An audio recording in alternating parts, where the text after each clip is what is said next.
ইমোর ভিতরে প্রবেশ করতে গেলেই এখানে আপনারা দেখতে পারবেন যে লক হয়ে আছে। এই যে আমি ইমোর ভিতরে প্রবেশ করলাম, অটোমেটিক ইমোটা লক হয়ে গেছে। এখন এই সিস্টেমটা আপনারা কিভাবে করবেন? এই লকটা কিন্তু ইমোর ভিতরেই আছে, আলাদাভাবে আপনাদের কোনো অ্যাপস ব্যবহার করতে হবে না। দেখেন ইমোর ভিতরেই আমি প্রবেশ করতে গেলে হচ্ছে গিয়ে লক দেখাবে। আমার ইমোতে আমার পারমিশন ছাড়া কেউ কিন্তু প্রবেশ করতে পারবে না। এখন এই সেটিংসটা করার জন্য আমাদের কি করতে হবে? দেখেন এই সেটিংসটা করার জন্য অতি ফার্স্ট আমাদের নিচে আছে প্লাস আইকন। এটা কিন্তু ইমোর ভিতরে প্লাস আইকন, আপনারা সেখানে ক্লিক করে দেবেন।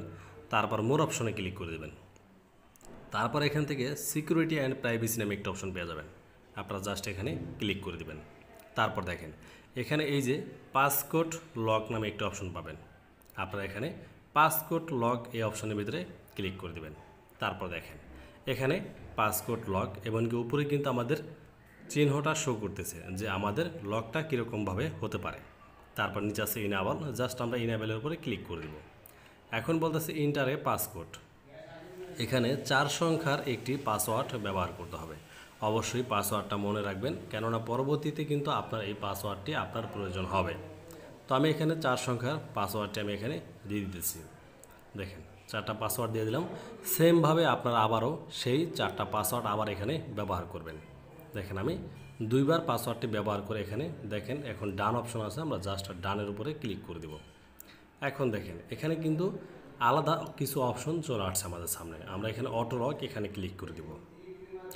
এখন দেখেন এখানে কিন্তু 1 মিনিটের টাইম ফ্রেম দেওয়া আছে, মানে আমরা হচ্ছে গিয়ে 1 মিনিট পর পর যদি ইমোর ভিতরে প্রবেশ করি তাহলেই আমরা জাস্ট লকটা দেখতে পারবো, না হলে কিন্তু লকটা শো করবে না। তারপর দেখেন উপরে আছে এভরি টাইম। এভরি টাইমের উপরে যদি দিয়ে থাকেন তাহলে ইমো থেকে বের হয়ে আবার প্রবেশ করলেই আপনারা দেখতে পারবেন যে ইমোটা অটোমেটিক লক হয়ে গেছে। এটা হচ্ছে এভরি টাইম, ঠিক আছে। তো আপনারা কী করবেন, এখানে এভরি টাইমটাই ব্যবহার করবেন, কেননা আপনারা ইমো থেকে বের হয়ে গেলে অন্য কেউ যদি আপনার ইমোর ভিতরে প্রবেশ করতে যায় তখনই যাতে ইমোটার ভিতরে লক দেখায়। এই যে দেখেন আমি লক দিয়ে কিন্তু ইমোটার ভিতরে প্রবেশ করলাম।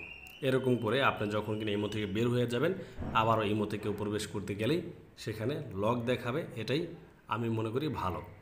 তারপর দেখেন এখানে আছে 1 মিনিট, মানে 1 মিনিট পর পর হচ্ছে ইমোটা লক হয়ে যাবে। যদি আপনার কাছে থাকে, আপনার ফোন কেউ না ধরে, সেই ক্ষেত্রে আপনি এখানে 1 মিনিট ব্যবহার করতে পারেন, বা আছে 5 মিনিট, 1 ঘন্টা, 5 ঘন্টা ব্যবহার করতে পারেন। তারপর আছে ডিজেবল।